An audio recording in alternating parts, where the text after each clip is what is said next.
Yo, balik lagi sama gue di channel Bernatin. Dan ya, pada kesempatan kali ini gue akan mengupdate lagi seputaran Bitcoin. Kemarin malam juga sudah saya upload untuk Bitcoinnya. Dan sesuai janji ya, hari ini akan sedikit maraton kita ya. Untuk pembahasan setelah Bitcoin akan saya upload untuk Ethereum.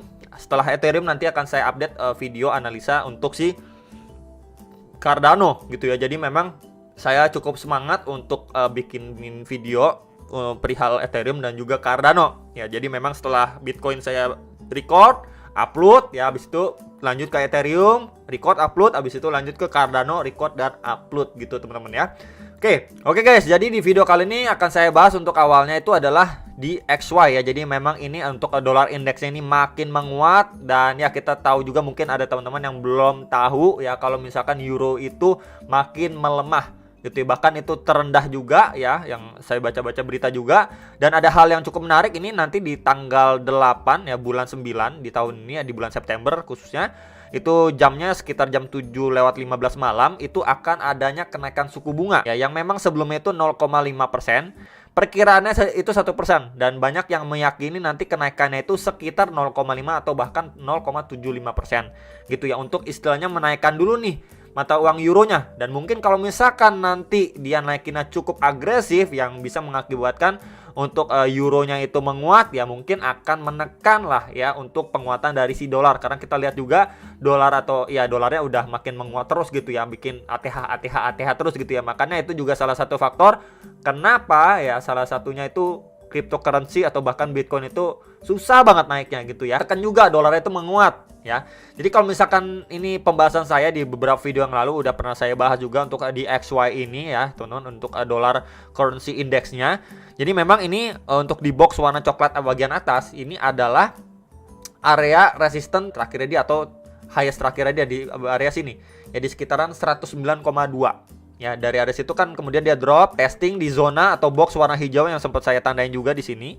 Sebelumnya ini menjadi resisten and then di flip menjadi support. Kemudian ketika memang dia koreksi ke kisaran situ, kita bisa lihat dia malah melanjutkan penguatan. Nah, dan ya ekspektasinya kan berharap dia double top, cuman nggak terjadi gitu ya. Udah nggak valid lah double topnya, dia malah lanjut penguatan gitu ya.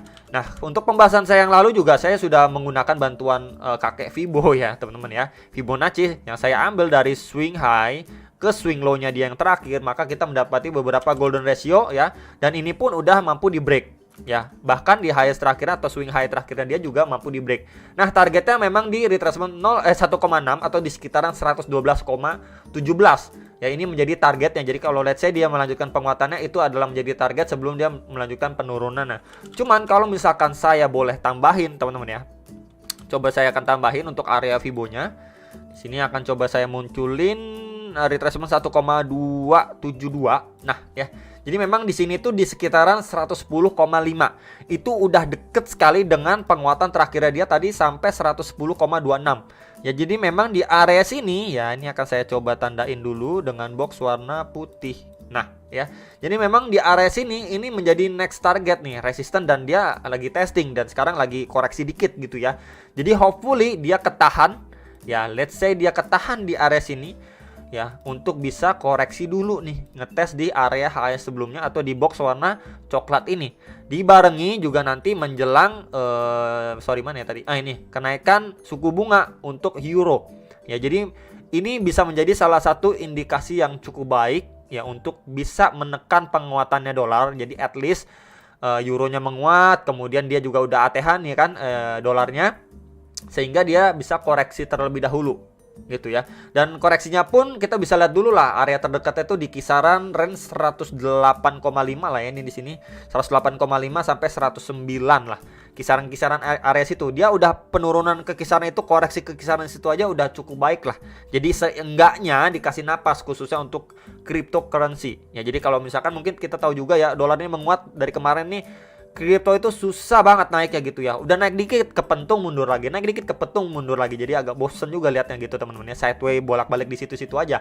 Ya, jadi palingan itu aja. Cuman ya disclaimer ya sekali lagi, kalau misalkan dari area sini ya sambil nunggu gitu kan, ini kan masih beberapa hari lagi nunggu untuk kenaikan suku bunganya untuk euro ya, dia malah bablas ya. Next target ke kisaran berapa yang perlu diperhatikan adalah di sekitaran 112,1. Ini menjadi next target. Jadi memang ini menjadi dua area target yang krusial untuk si DXY atau dolar indeks itu sendiri. Nah, ya jadi ini menjadi dua area target yang adanya kemungkinan atau chance untuk dolar itu bisa koreksi dulu ya dari penguatan yang sudah dia lihat ataupun yang udah dia lakukan gitulah teman-teman ya. Oke, jadi itu sekilas. Kemudian ini pembahasan untuk USDT dominance aja secara time frame 1 jam, pembahasan yang kemarin ya. Jadi ini ada trend resistennya udah mampu di break, cuman dia ini ketahan di box warna biru. Dan di box warna biru itu sebelumnya ini menjadi resistance, support ya, resistance ya, beberapa kali kena dan reject. Ya, bahkan dia waktu udah breaknya pun ya, kita bisa lihat ini udah mampu breaknya pun ketekan mundur lagi, break lagi, ketekan mundur lagi, break lagi, dan sekarang lagi sideways ya. Jadi memang adanya kemungkinan untuk penguatan ataupun yang kita lihat pada USDT dominance ini perlahan mengalami pelemahan ya, atau yang kemarin saya sebut sebagai rounding top pattern. Jadi kalau misalkan kita lihat lebih detail pada time frame 30 menitnya, ini udah mulai terlihat ya teman-teman pelemahan momentum dari penguatan ya. Kita bisa lihat ya dari sini lama-lama mengalami pelemahan untuk dia at least bisa koreksi terlebih dahulu, lanjut lagi koreksi, ngetes ke box warna orange bawah ini di sekitaran 6,79 sampai 6,85%. Jadi kalau misalkan ini yang terjadi, benar dia terjadi koreksi seperti ini, untuk Bitcoin akan kembali dikasih napas at least ngejar seperti tadi yang kita lihat 20.000 atau bahkan 20.500 dolar atau even better kisaran 21.000 gitu ya.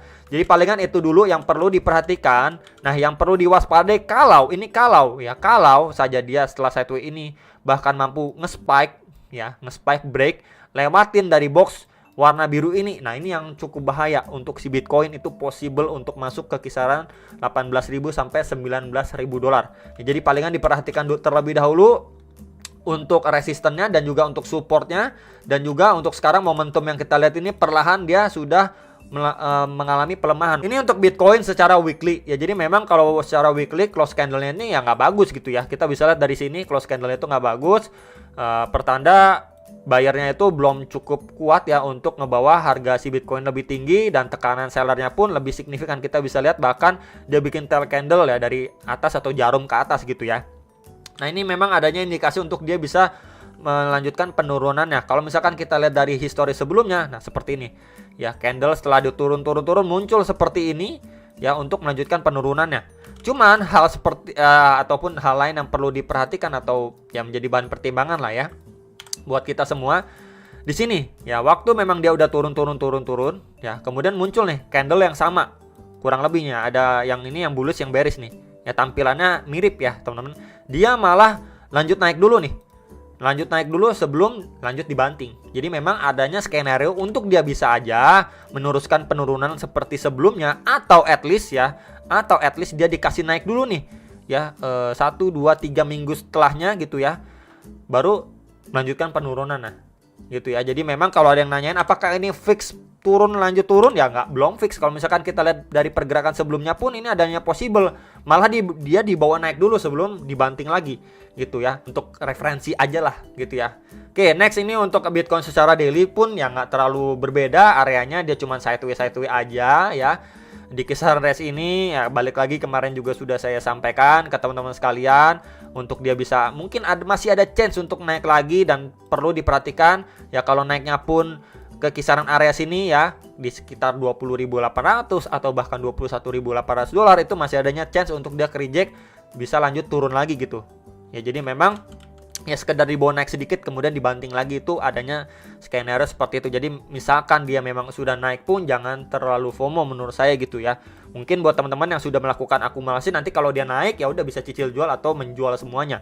Ya, jadi kurang lebih seperti itu untuk gambaran daily, nggak banyak berubah karena memang dia sideways doang gitu ya. Apalagi yang mau dibahas gitu kan. Ini secara time frame 30 menit pembahasan kemarin kita bisa lihat di box warna merah ini 1, 2, 3, 4 kali kena touch ya, 4 kali disentuh ya, di retest sama si Bitcoin, and then mampu dia nge-spike. Kemarin juga sudah saya sampaikan area yang krusial yang benar-benar perlu diperhatikan itu di box ungu ini di sekitaran 20.000 dolar, dan precisely ketika dia nge-spike naik dia reject lagi di box ungu yang kemarin juga sudah saya sampaikan di video Bitcoin yang kemarin gitu ya. Ini untuk berhati-hati, dan ya malah benar-benar reject di kisaran area situ, lanjut koreksi. Dan sekarang posisinya sekarang ini posisinya dia lagi ketahan nih. Ini mungkin akan saya hapus dulu, dia udah breakout kan dari falling wedge pattern yang kemarin. Posisi sekarang ini dia masih ketahan di area lowest terakhirnya dia di sini.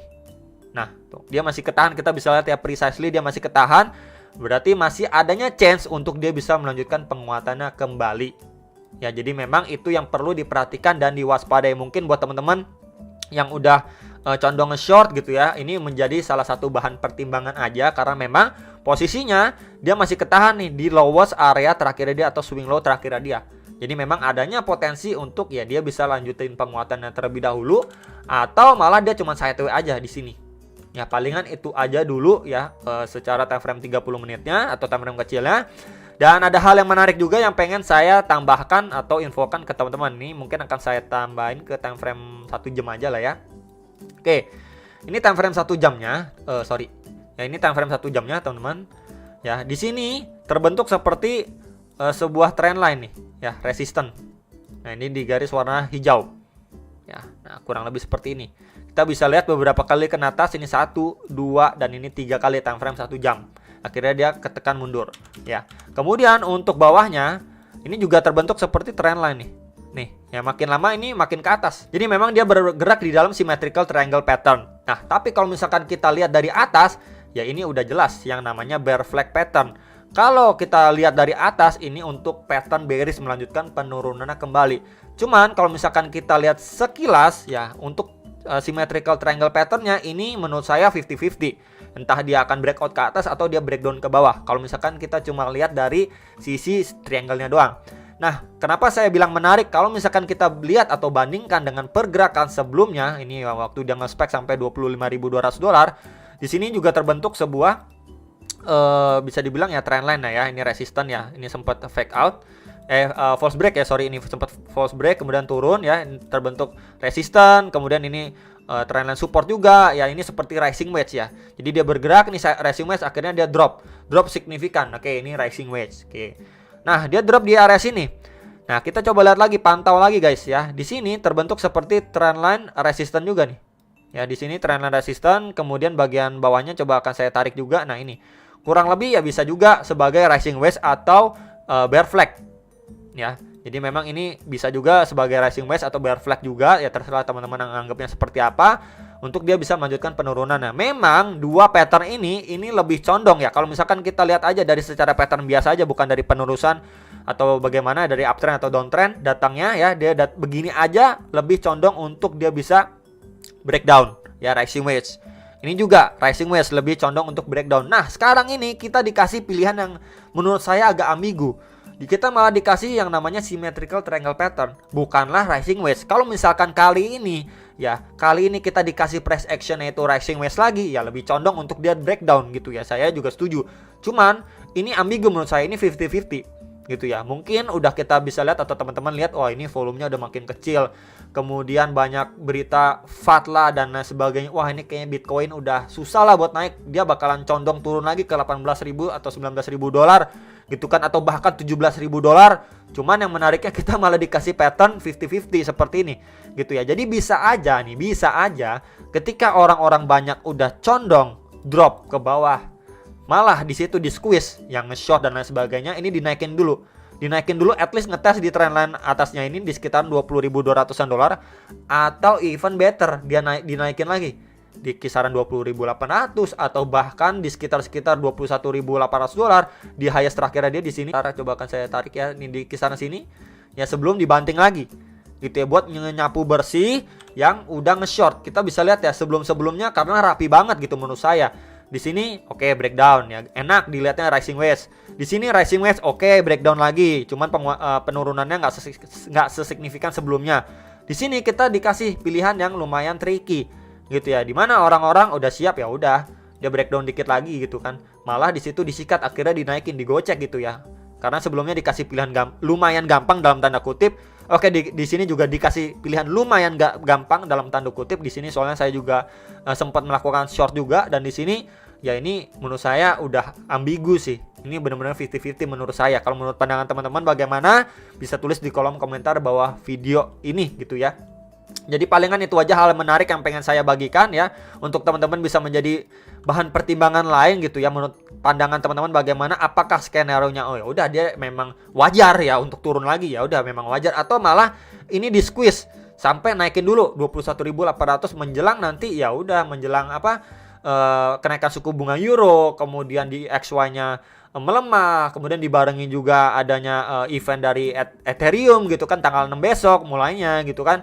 Jadi sentimen-sentimen positif atau ya pokoknya oke lah buat pasar kripto khususnya, sehingga Bitcoin itu dikasih napas buat lanjut naik dulu, dan ya sekaligus mengvalidasi ya untuk skenario dia bisa lanjut naik terlebih dahulu. Maybe ngejar ke beberapa resisten yang tadi sudah saya sampaikan. Ya bagaimana menurut pendapat kalian? Itu aja dari saya, semoga bisa bermanfaat dan sampai jumpa untuk ke next video. Salam profit.